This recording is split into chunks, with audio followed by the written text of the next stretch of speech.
So, welcome everyone. Today we are here to discuss chapter 3 of Mooji's vaster than sky, greater than space.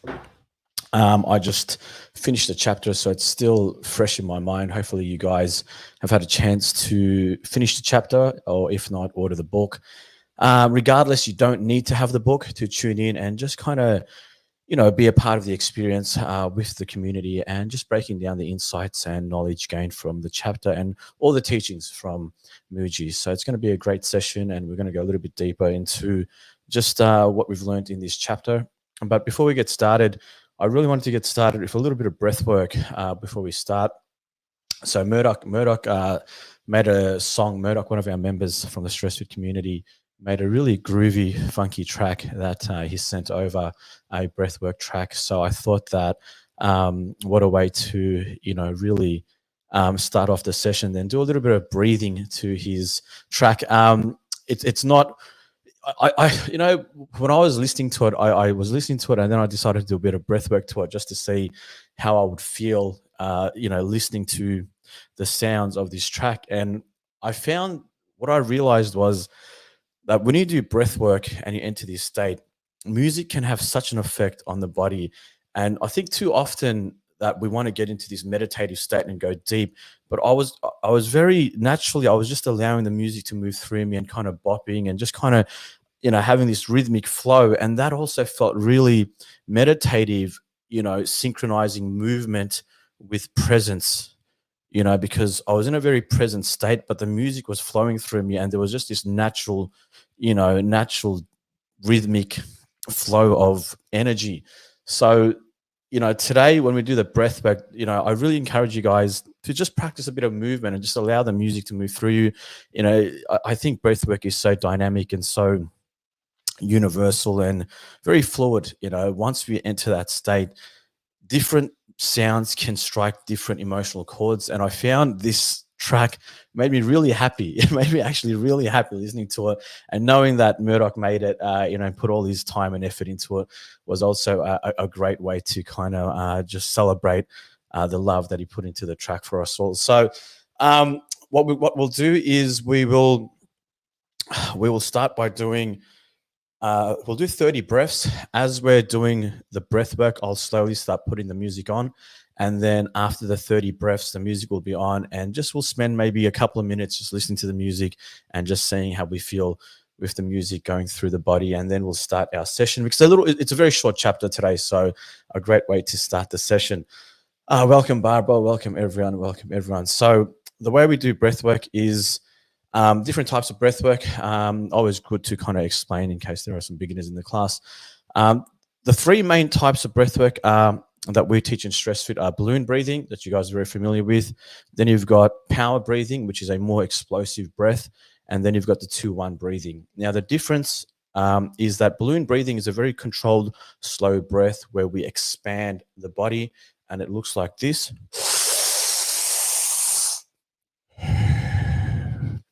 Very controlled. All the breath work that I do is through the mouth because it allows me to sustain a longer duration of breath.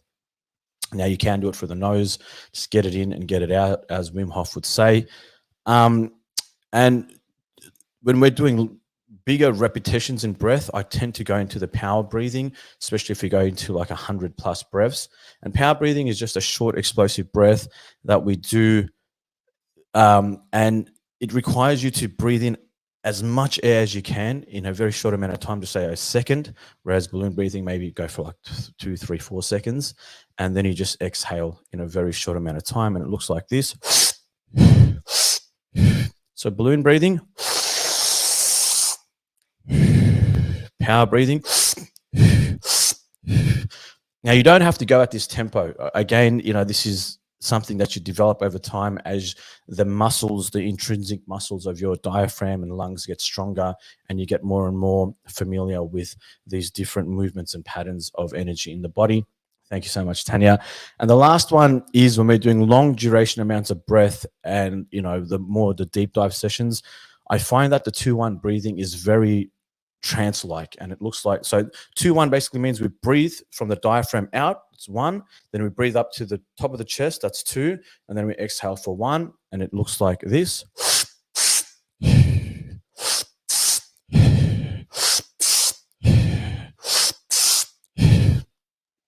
Now, I always like to break it down because these are the 3 fundamental breaths of breath work, that the way Stress Fit teaches it.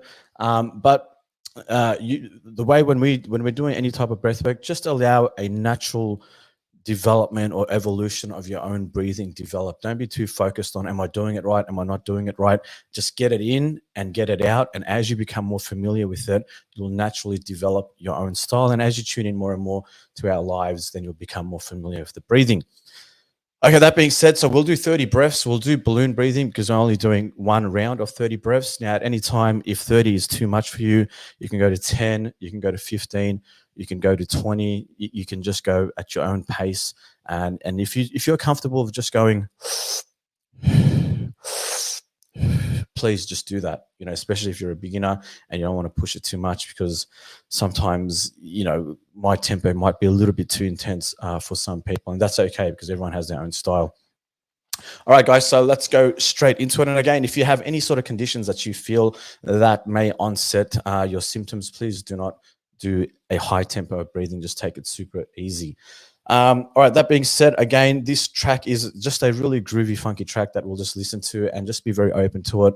Don't, we want to leave the mind and the narrative out, and we just want the music to move through the body once you enter this state. And then we'll kind of relax and tune into the music for a couple of minutes, and then we'll start our session. All right, guys, in 3. So sit up straight. All right, chest up, shoulders back, spinal column erect. If you're a beginner, please lay down, palms facing up for this practice. And just make sure you always maintain a nice posture, because when we breathe deep, we don't want to be slouchy. Posture comes first, then breath, then the meditative state, right? If we can't have our posture right, then we're not going to have good breath awareness. In 3, 2, 1.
at your own pace, slowly coming back into this live session. I really enjoyed that. I thought that was just a great piece of music just to kind of, when I was doing it last night, I realized that breathwork can be so much more than just sitting there and meditating because music is harmony. First comes sound, and then with sound there's movement, and with movement there's vibration, and with vibration there's frequency. So everything in the universe has a sound, including your body, including including the sun, the planets, trees. Everything has a sound, everything has vibration. So certain sounds have certain effects in our body, certain frequencies change, certain emotional chords are kind of struck, and different feelings surface. And when that song that Murdoch made, the one we just played, it was just a really nice, happy song to kind of just groove to. And then that made me realize that when we do breath work, synchronizing movement, into the breath work could be a great thing. So I'm going to definitely look into that for future sessions where, instead of maybe just sitting there, once we get into this nice state of presence, just adding some, movement. I think it's just really good for the soul. Dancing or movement, rhythmic flow is the signature to your soul. And when we like, it's no different from Tai Chi. Certain movements and this is what ayahuasca also taught me. When I did ayahuasca, I found that in the midst of my ayahuasca session, my body was just, because the shaman was playing this music, and my body was just going into this rhythmic flow with the music, and I didn't have control over it. I surrendered, and my body was moving in ways I didn't even think was possible. you know so that made me think, okay, well, in the future I'd love to do breath work with cool music where we can kind of do like a rhythmic flow, and kind of develop it into our own unique thing. But anyway, something to look out for. So thank you for sharing that, Murdoch. So and definitely keep making these amazing tracks. Alki is going to be doing ayahuasca on the 4th of February. Wow, how exciting. Get ready. It is not fun. It is definitely not fun. People that, yeah, my friends often ask me about ayahuasca, and I say, it is probably one of the most scariest experiences you'll ever have in your life. It is not fun at all.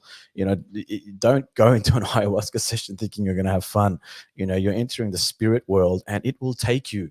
And when it takes you, you are gone and you can't get out for a certain amount of time. So you better embrace it, and if you don't embrace it, it can be quite a experience. But if you embrace it, it can also be very beautiful, absolutely. But it is scary. It is very scary.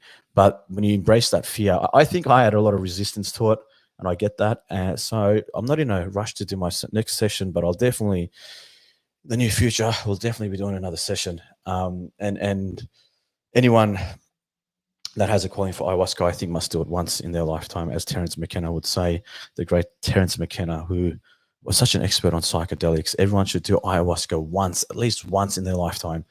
All right, guys, here we go. So chapter 3, page 45, transcending conditioning. So I'll just go through a couple of pages and then go through the parts that I've highlighted, and then we can kind of take it from there.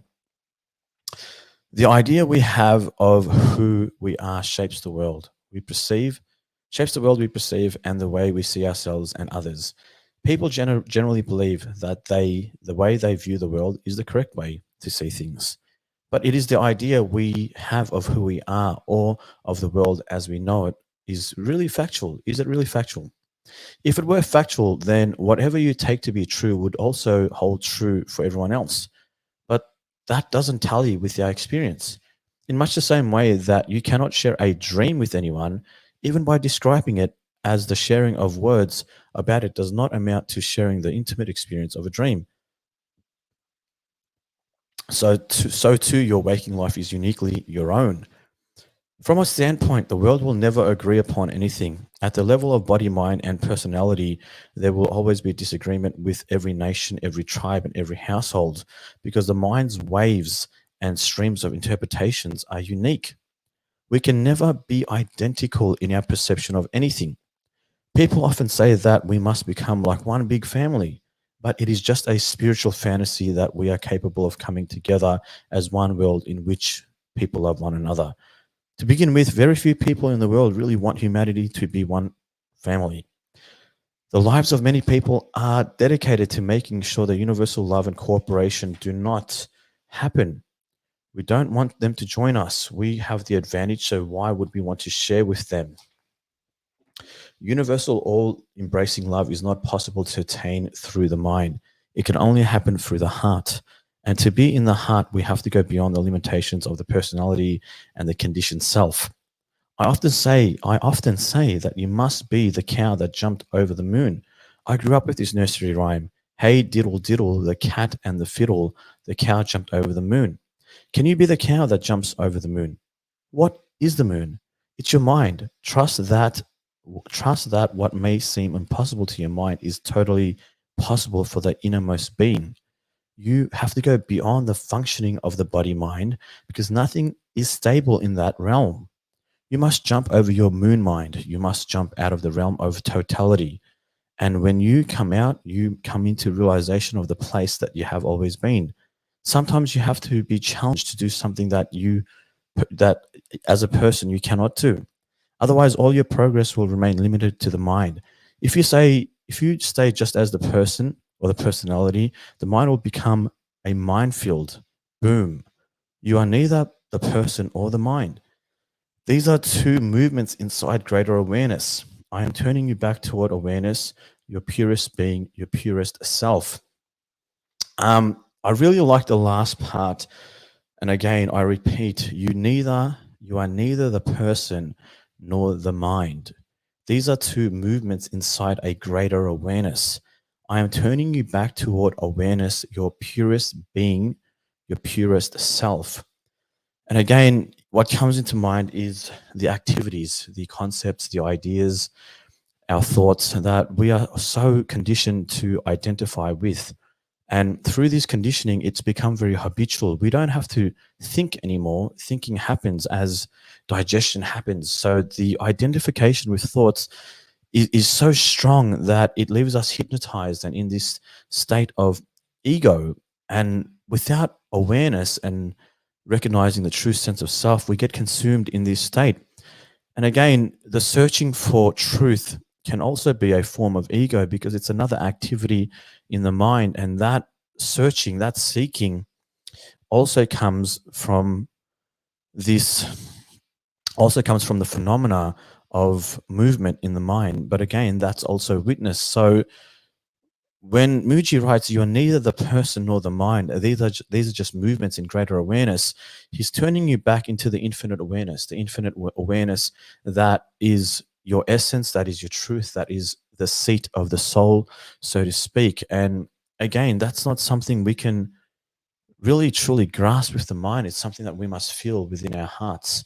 And this is why, in his satsangs, people have such revelations because when you've been so consumed in the faculty of the mind, shackled up in all the different facets of the mind, and then you have this great awakening that these are all witnessed, these are all, these are all perceived, these are all observed in the space of awareness. And going back to that awareness is such a liberation for the person because they move from personhood to presence. And that in itself is a great awakening. Transcending cultural conditioning. Cultural conditioning shapes who we think we are at any given point in our lives. Few are those who ever challenge or outgrow the beliefs that they have been instilled by family and society during those early years. I find that very fascinating because studying Bruce Lipton's work, we know that between the ages of 0 and 5, this becomes the most fundamental ages of our programming and personality. And we're not even in a state of self-awareness. We're just in this theta state of just absorbing all this programming. So coming from a childhood, if you've been programmed with beliefs that you're not good enough, or there is lack, or there is insecurity, and there is fear in the world, then they can become implicit. And an implicit memory is so deep that you don't know where that memory is, but because it happened such a long time ago, it's so deep within your being that even though there is no awareness of it, it is still there. It is still there, and that's why it's implicit. And sometimes we don't know why we like certain things and why we're repelled by certain things, but it could well be of implicit memories that are so deeply stitched away in the gray matter of our brains, tattooed in our brains, that we don't even have the awareness of. But again, reading this, few are those who ever challenge or outgrow the beliefs that they have been instilled by family and society. So those who have come or gone through a hard upbringing and really been conditioned heavily are ones that become the greatest teachers, because the triumph that they must work through gives them great sense of wisdom and knowledge for them to help others that have also gone through such negative upbringing, so to speak. Only when we again are established in our own heart center may we be called a universal being. Until then, everyone is tribal. People belong to tribes of cultural norms that not only impose particular expectations and inhibitations on them, but also foster certain ambitions in them. Being the awareness widens our sense of being. We no longer feel inclined to stay put in this highly localized self and narrow idea and its narrow ideas. Our being is sizeless, but through acculturations, but through all acculturations, it may cram into a tight shape. Now I am releasing the straps of the straitjacket. I love that. Now I am releasing the straps of the straitjacket. That you may call a Christ or a Buddha or a Krishna has gone beyond all conditioning. But those beings were flesh and blood, just like us, just like you, just like me. They enjoyed looking at the same moon and smell of lavender, just like you. So, what was so different about them? Only that they transcended the limitations of conditioning, including the root conditioning of being a person, and awoke from the hypnosis of all seem to stand in the way of self discovery. Let me just read that again, because that is a very powerful sentence. Only that they transcended the limitations of conditioning, including the root conditioning of being a person, and awoke from the hypnosis of all that seemed to stand in the way of self discovery. I think that's one of the most powerful powerful sentences I've ever read, and I've highlighted and wrote boom next to it, because it actually blew my mind. And that in itself, it is, as we get to a certain level of self development, we have to recondition our minds, because everything we've learned, everything we've been taught, everything we've been programmed with from such early years of personhood wasn't our choice. We didn't really have the self awareness to recognize whether it was useful or useless information, right? When you don't have the self awareness or the level of, or when you don't have the self awareness or the intelligence or the sophistication, I guess, to understand what's useful and useless, you believe your programmers, and our biggest programmers are our parents. And if our parents have been programmed by their parents and their parents weren't self-aware or conscious beings, then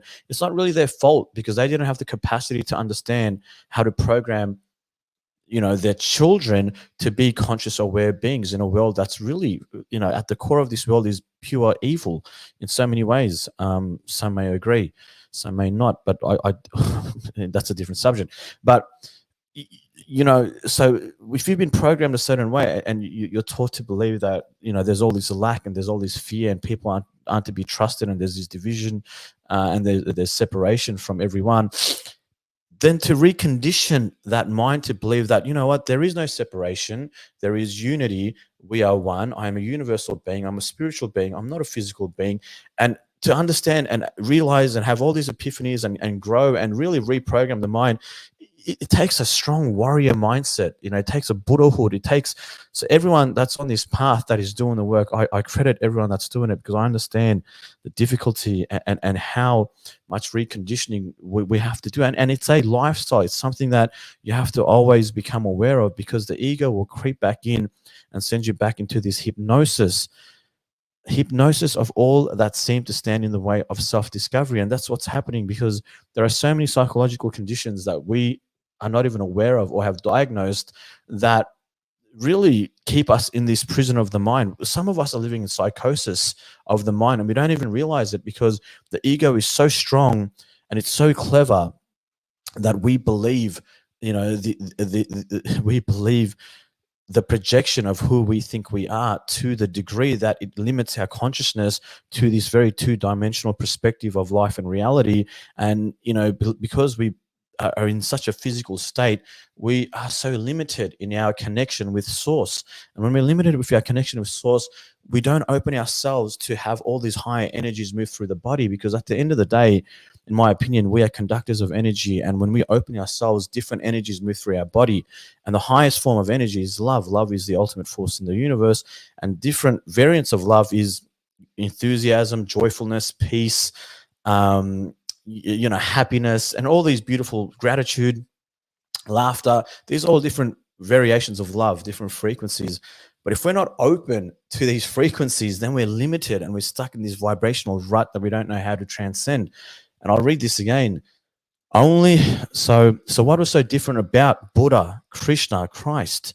Only that they transcended the limitations of conditioning, including the root conditioning of being a person, and awoke from the hypnosis of all that seemed to stand in the way of self-discovery. And what stands in the way of self-discovery?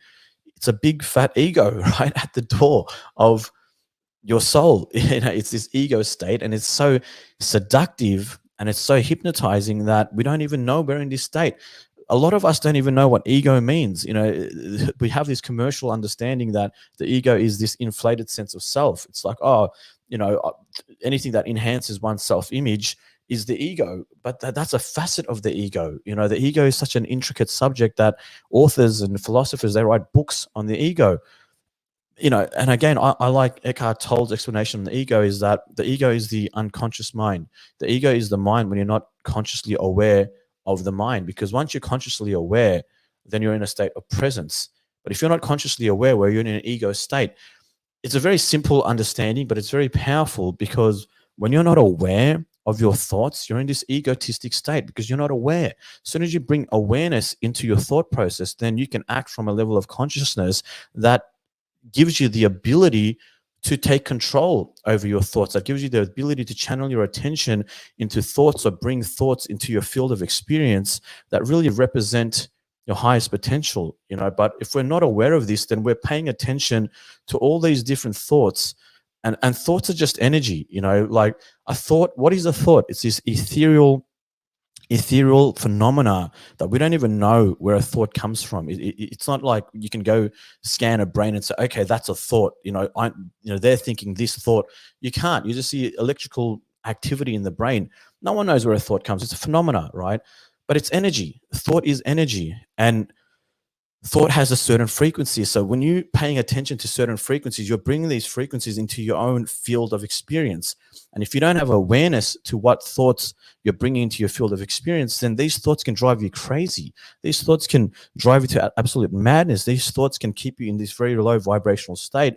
But once you start taking control through presence, then you can start to take control over your thoughts and start to then manifest thoughts into your own field of experience that represent, again, your highest potential. And this is what I call being a magnetized, empowered being, compared to someone that's very unaware and in this survival state. And it's very disappointing that, when we don't, not disappointing, I guess it's very sad in many ways when people don't recognize their power, and their thoughts drive them into depression and in some cases to suicide, because that's how powerful thoughts can be. And we really need to be mindful of that, I guess. Okay, so when I speak of cultural conditioning, I want to acknowledge that not all conditioning is bad. Indeed, it is also unavoidable. Just like a fish in the ocean, just like all the fish in the ocean are wet, all the beings in the world are conditioned. Some conditioning can be positive. I could say about certain aspects of my own conditioning, such as respecting the elderly, being kind to others, and embracing the teachings of Christ. These are forms of conditioning that I'm glad to have received. However, many bad habits and false ideas have been energized in us in the course of our upbringing, and we have become attached to those ideas. When it comes time to really go beyond the boundaries of cultural conditioning, those ideas need to stick to you like Velcro. You have to shake them off, but they aren't going anywhere. In your mind, you must say that you want to get rid of them, but attachment holds the mind back. Then you can go to someone who has actually done it and they can show you the easy way through that, what seems impossible. It's for this purpose that satsang has come to play in a part in the great game of life, not to replace cultural conditioning with spiritual conditioning, but in order for you to recognize your inherent limitless nature. The most effective way to transcend cultural limitations is to go back to a place of awareness. I'll read that again because I highlighted that. The most effective way to transcend cultural limitations is to go back to a place of awareness. Rather than focusing on being universal, instead discover awareness itself. Then you will automatically be in this universal, and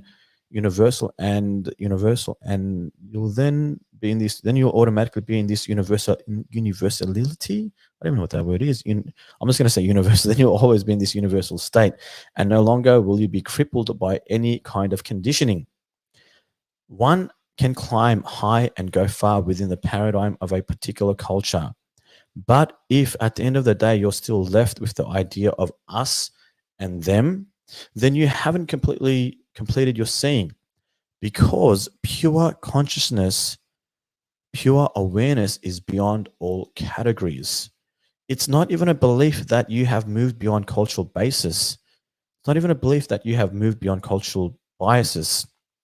It's just that you've opened to, it's just that you're open. It's just that you're open to other points of view because you have the ability to enter different modes of consciousness and perceive how things look from different angles. So again, that's a very creative mind, because it reminds me of when Dr. Joe Dispenza talks about memory is creative. The way you look at your past today might be completely different tomorrow. It might be completely different next year. For example, when you have a fight with your partner in the heat of the moment, you know, if you call a friend, you'll crucify your partner to be like this horrible person, right? Because the ego is justifying its own actions by blaming the other person for its emotional state, especially if you're a narcissist. But a week later, once you come back into your heart center, you might look back at it and think, oh, you know what? It was actually my fault. I added fuel to that fire. And even a couple of weeks later, if you speak to the same friend, the story that you'll tell them about the fight, especially if you've made up with your partner, won't be as bad, because, the way you're feeling now is love for your partner.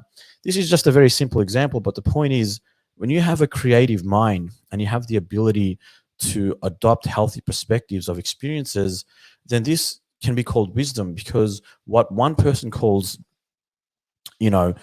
something negative, or something traumatic, or something that causes suffering, another person might call, well, that was very challenging. That's a window for growth. And I'm going to learn a very, very, very valuable lesson from that. So again, having the awareness and consciousness to always change your point of view, that can feed a narrative to your body that uplifts your body, is a magnetized creative being that is very empowered, because now you're taking your power back. Because again, thoughts have frequencies, and by understanding what narrative to tell yourself makes the biggest difference in the world. Because tomorrow hasn't happened. You can tell yourself one narrative, creating anxiety and fear for tomorrow, but you can, change that narrative to make tomorrow a very loving and beautiful place. And again, it's what you tell yourself, it's what you feed yourself. Thoughts have frequency, thoughts create reality.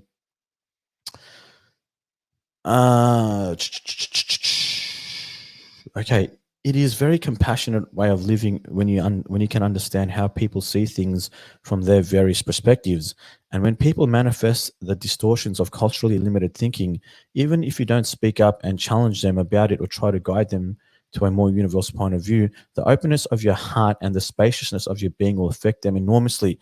I think that's a big one, because when we're surrounded by people that are very emotionally invested in certain belief systems, allow them to express their belief systems, and don't challenge that, and don't try and push maybe your own universal point of view on them. Not to say you will, but sometimes it's just good to be present and just allow them to express, because just from your presence and you not entertaining that belief system but just listening is enough for them to kind of awaken, or even planting a seed of awareness within them, because you don't have to be so strongly invested in an idea to get your point across. And again, you know, everyone's always trying to describe the way they feel.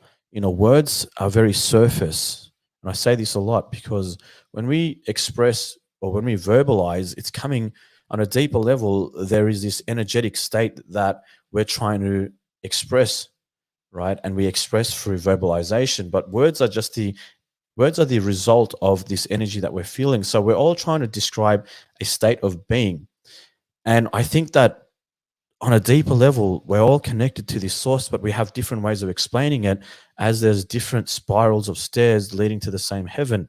We all have the same source and the same connection, but it's the verbalization that can really distort one's connection with source, because once the ego takes that and believes, well, my version of the truth is better or is right, and your version of the truth is wrong, and I believe in this deity and you believe in that deity, again, this creates separation, and countries go to war over certain belief systems. And I think moving into a new earth, it's probably not the most universal perspective in connecting and uniting everyone and every being together.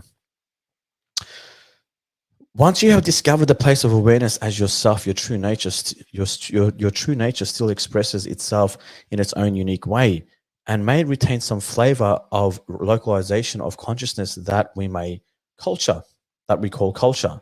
Cultures have their beauty, and all are part of the dance of life. All have their place in the great tapestry of the manifest world. This is beautiful, but not when only that one perspective is known. You must come to know the ground, the root, the very womb from which all cultures are born and take their expression.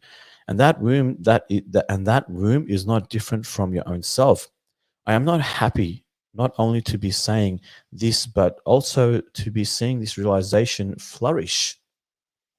It's not that we are asking people to go out and speak about this. No, just be that. You are that.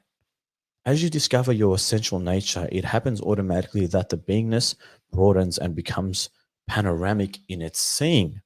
And what a relief when we go from such a two-dimensional perspective of life to then this panoramic, complete 360 view of life, because we've become more connected to a universal truth rather than this conditioned belief system that we've been programmed with.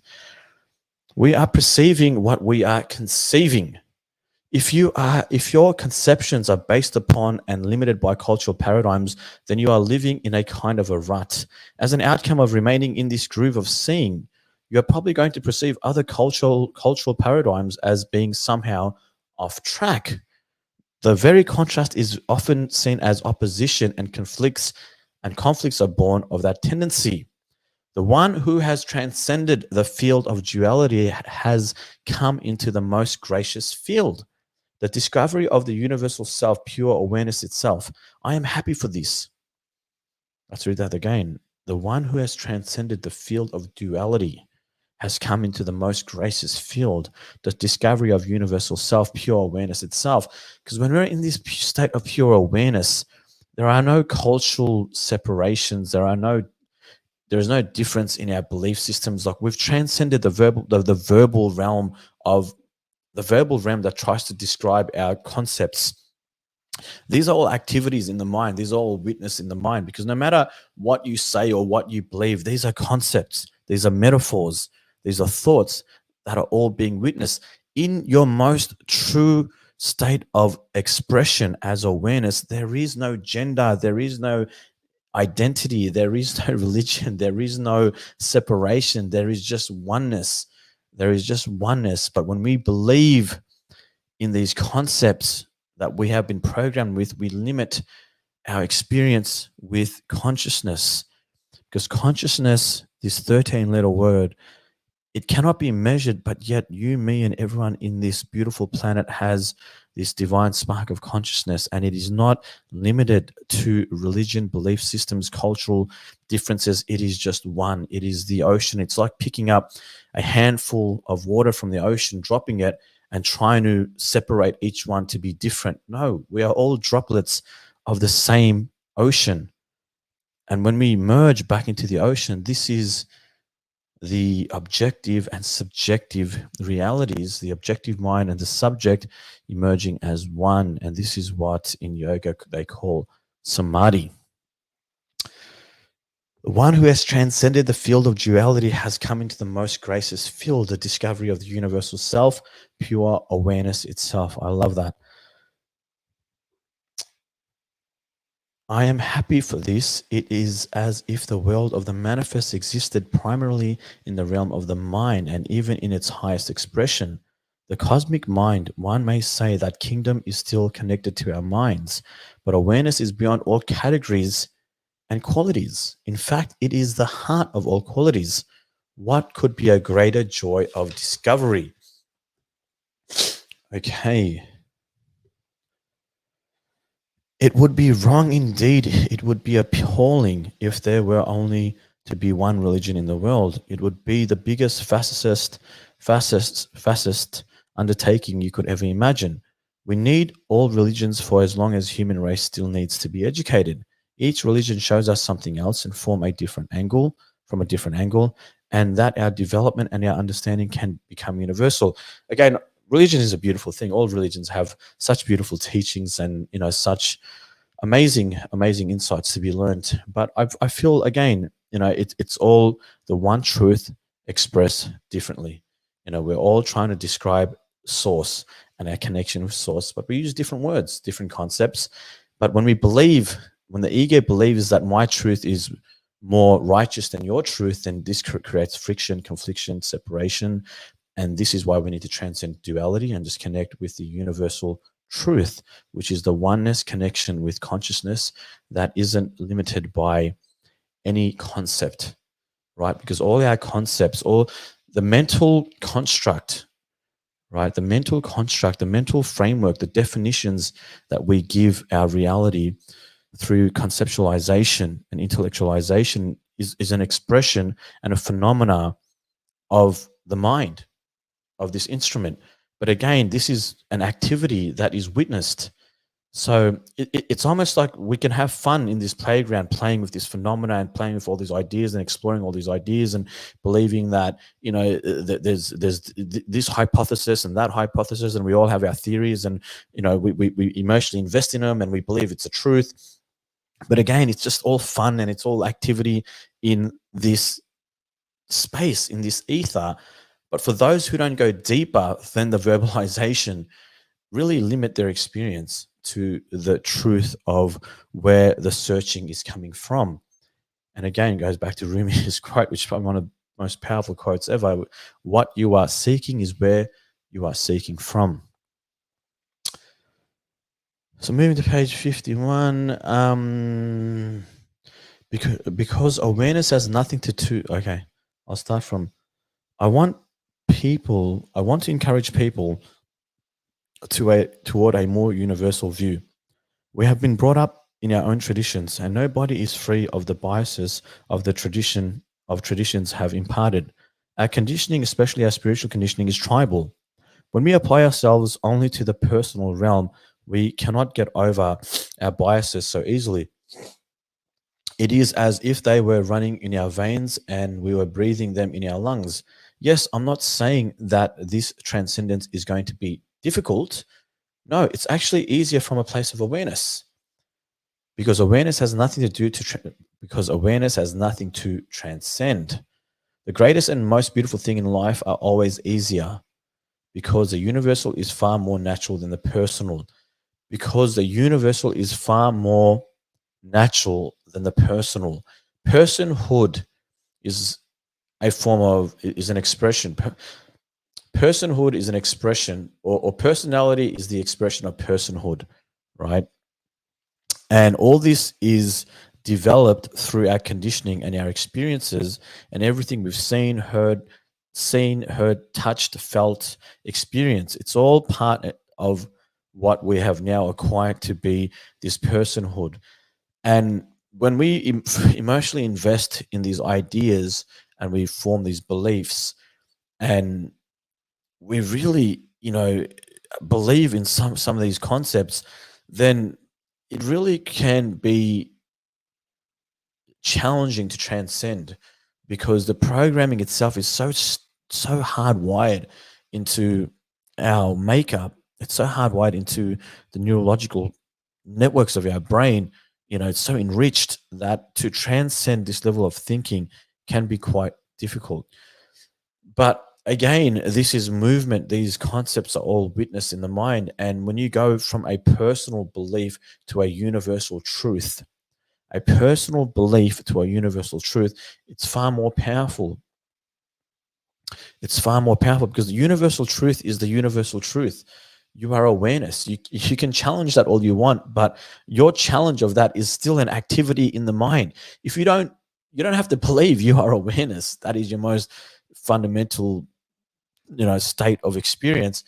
And you can challenge it, you can fight it, you can push it, but all this is phenomena in your state of awareness, in your field of awareness. It's all being witnessed and it's all being perceived. So even the fight for truth, even the battle for truth, the argument of what's right or wrong is being witnessed. And it's a paradox. It's a paradox. And once you truly understand that, then what we learned a couple of sessions ago is that when you go deep enough, you realize that there is actually no one suffering. That suffering is just this energetic state that we have identified with that is being witnessed from awareness. And that was, I don't know if you guys remember that session, that was a very deep insight. Once we go deep enough and realize that once we are the witnessing, we are the all-seeing eye, we are the space, we are infinite awareness, then everything else is just an activity. And when you don't touch anything at all and you stay in a state of awareness and allow the attention to go back to its source, something magical happens, and that magic is the metamorphosis from the physical to the spiritual, from the finite to the infinite, from somebody to nobody. And when you're nobody, you recognize that you are everybody and there is no separation.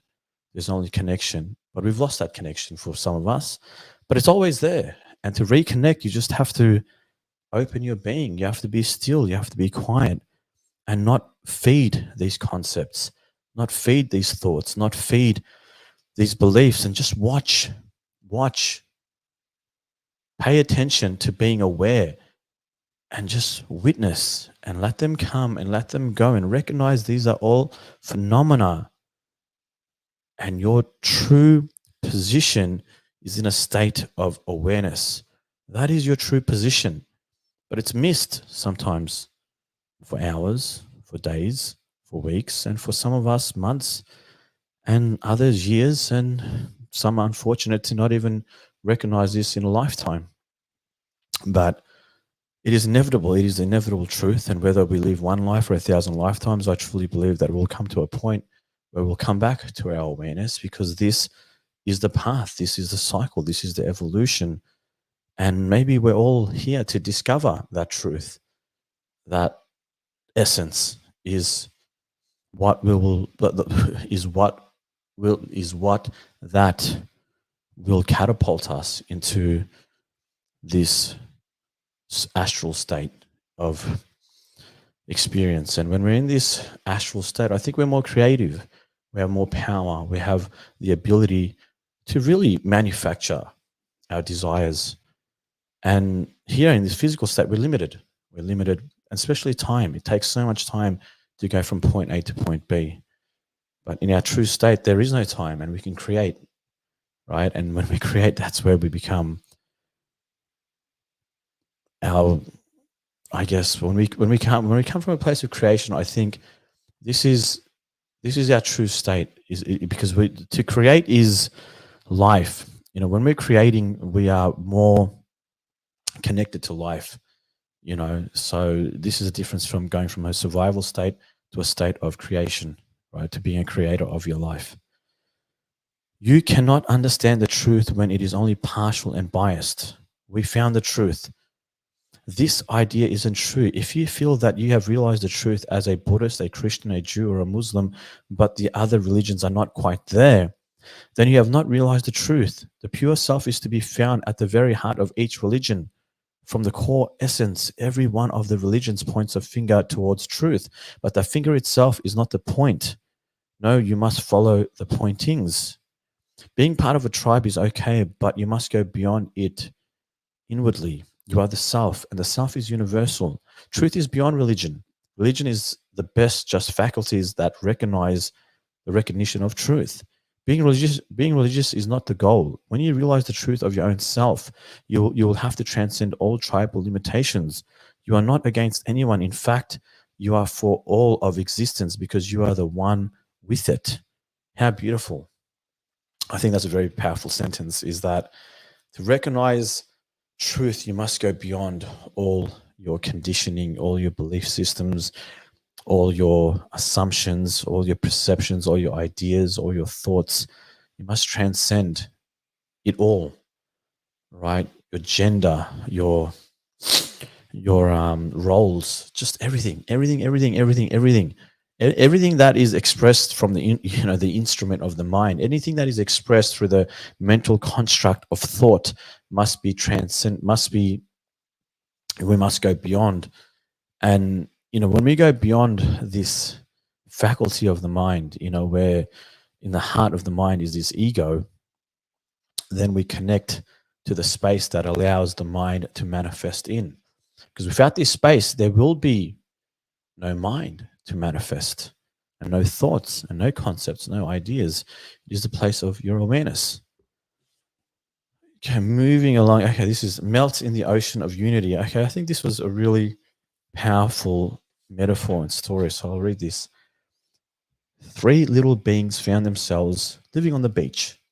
Although they had lived and played there at the edge of the ocean, they didn't know they didn't know how they had gotten there. They looked like small dolls. One of them was made of water, another one was made of sand, and the third one of salt. One stormy night, they all dreamed vivid dreams that seemed to stick with them when they woke in the morning.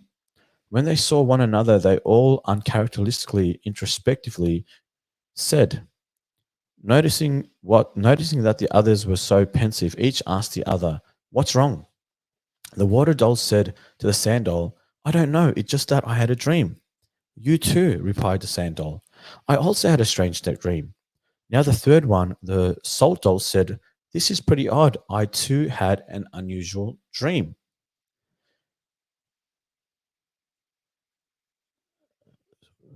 Sorry, I just lost the sentence. Okay, so what was your dream? They all said excitedly to one another at the same time. The salt doll then said, "I dreamed that I came from the ocean." "Was I talking in my sleep?" said the sand doll. "I too dreamed that I came from the ocean." That's that I've always been, yeah, and as long as the ocean itself. The water doll said, "You guys must be joking. I must have been talking in my sleep, and you two heard me because I also dreamed that I came directly from the ocean." They looked at one another and all said at once, "Oh my God, do you mean that we are all from the ocean? But we look so different. I wonder which one of us is most like the ocean."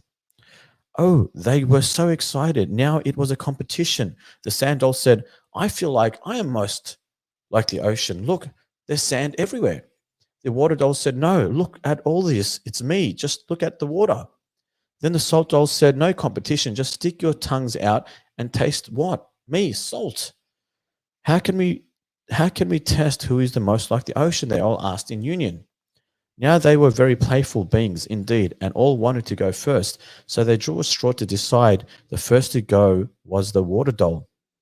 She had wings, so she flew up so high as the so she flew up so high as to almost becoming invisible, and then right over the ocean she plunged into the water. Boom.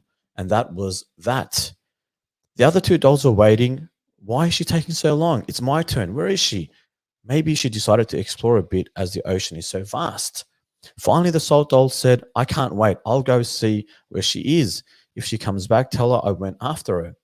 So off she went in a nice little dress and hat. She started to walk out onto the surface of water. But as she went, each part of her body that touched the water disappeared. The little feet, her little feet, knees, and arms her little feet, knees, and arms. As she went, all melted into the ocean, so that finally only little salt that was left floating on the surface. Then, boom, that was gone too. The water doll did not come back, and neither did the salt doll. So the sand doll said, I don't know if I like this game. How long should it take? We haven't even had breakfast yet. I think I'll go take a nap on the beach because nobody seems to be coming back for now. The day passed and the evening passed too, and then the sand doll slept. The moon rose and the tide came up, and she was still there sleeping. Slowly the waves lapped and took her. Slowly the waves lapped and took her tiny toes and feet, then her legs and hips. Boom! Finally her little fingers.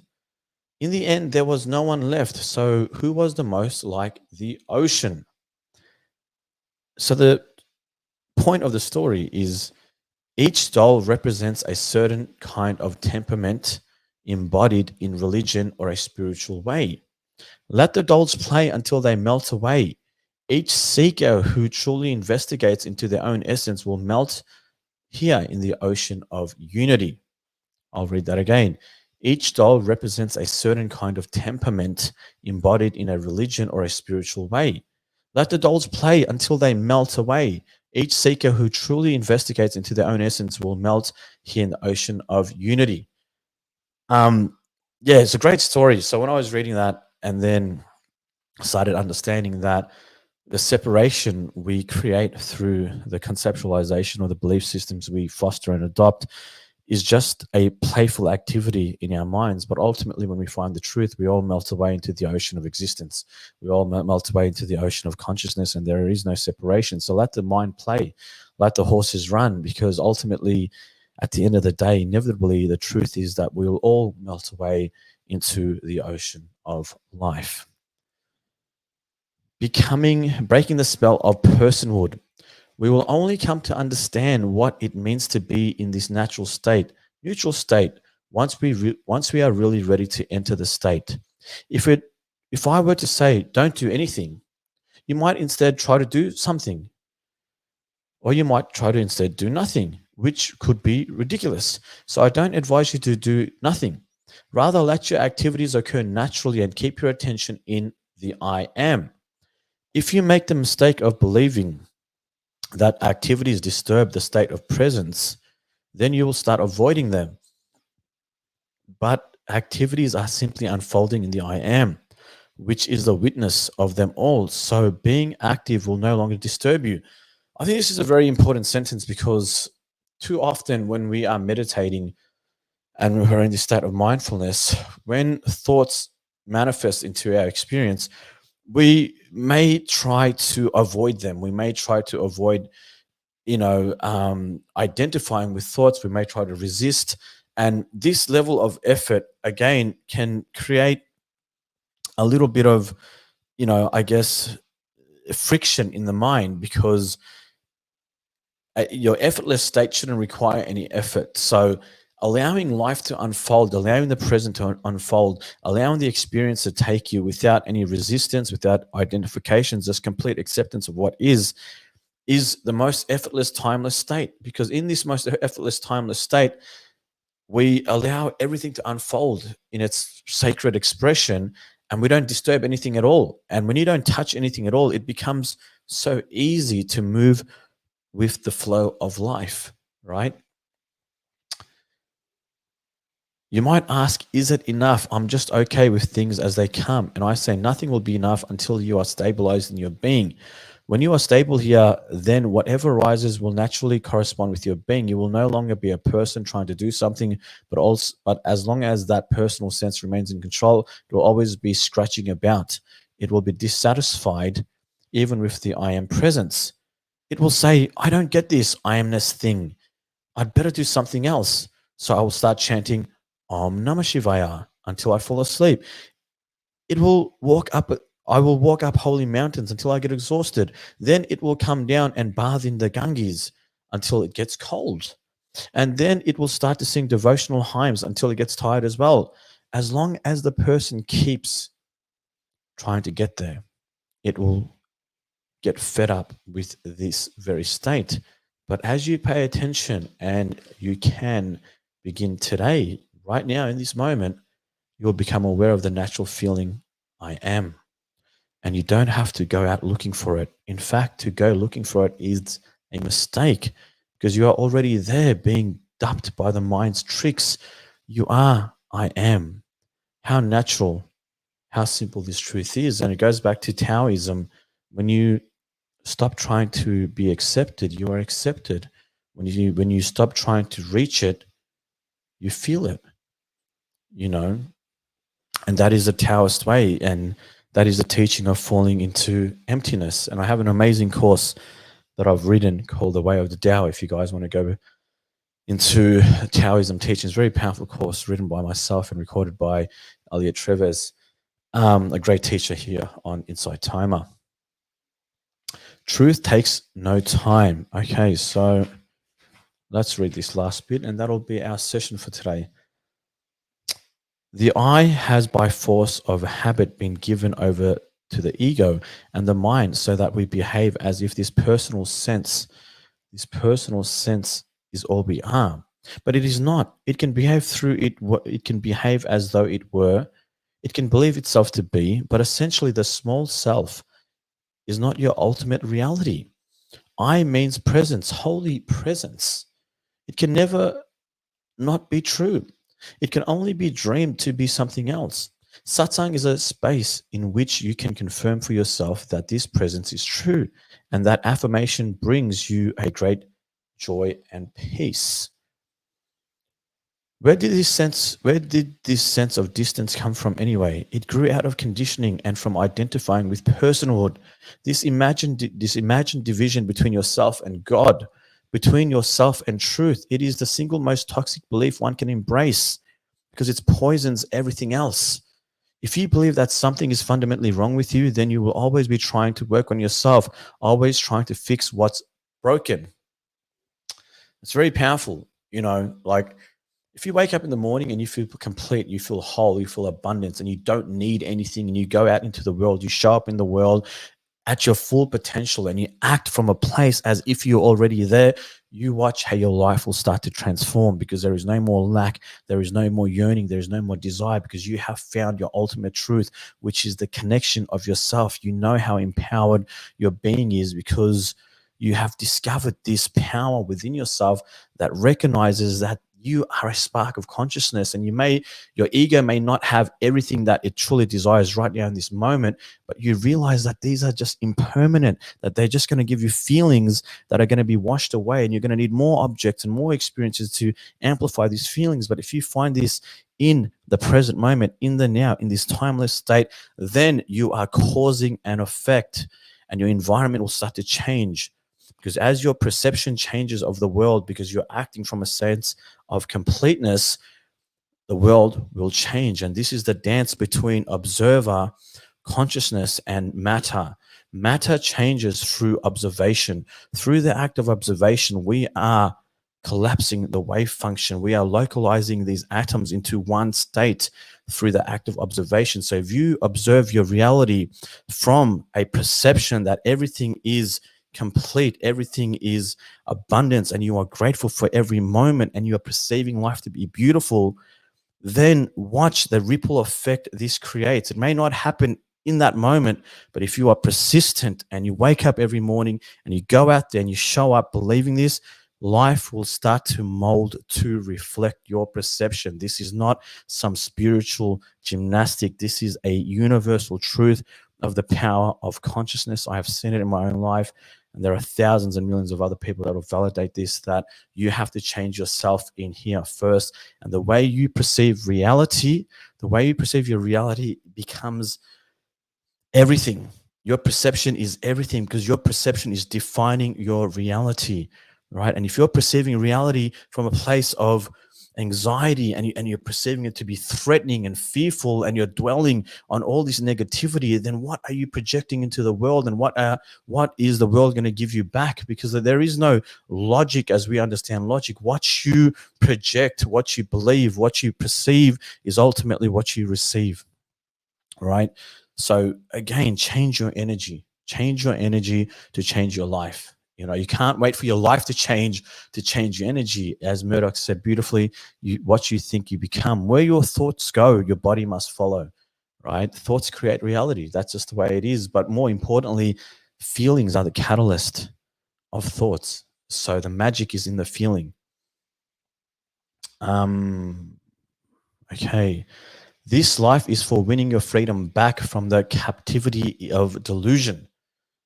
This life is for winning your freedom back from the captivity of delusion. I think that this is how we escape karma. Look, this is getting a little bit spiritual, but to transcend karma, because I do believe in karma, and that's another subject. And I believe that we have karmic contracts and we have a certain karma that we have to outlive, and it may have come from different lifetimes, right? And certain people you meet, certain experiences you have, certain contracts, spiritual contracts we have to one another, they're karmic.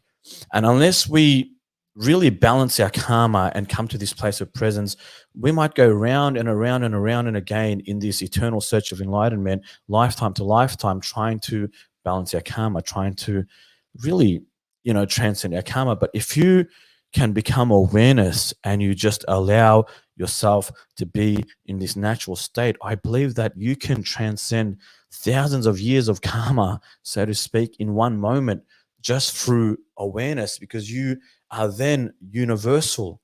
You've gone from this level of duality. But when we're in this realm of duality, I think we are victims of karma. We do have to serve out a certain karmic purpose. But when you become awareness itself, I don't think karma has a hold on you. I think the karma is only associated with the realm of duality. But when you can transcend duality, and I think this is the secret, or this is the key to achieving your astral self, is through a certain level of consciousness and awareness.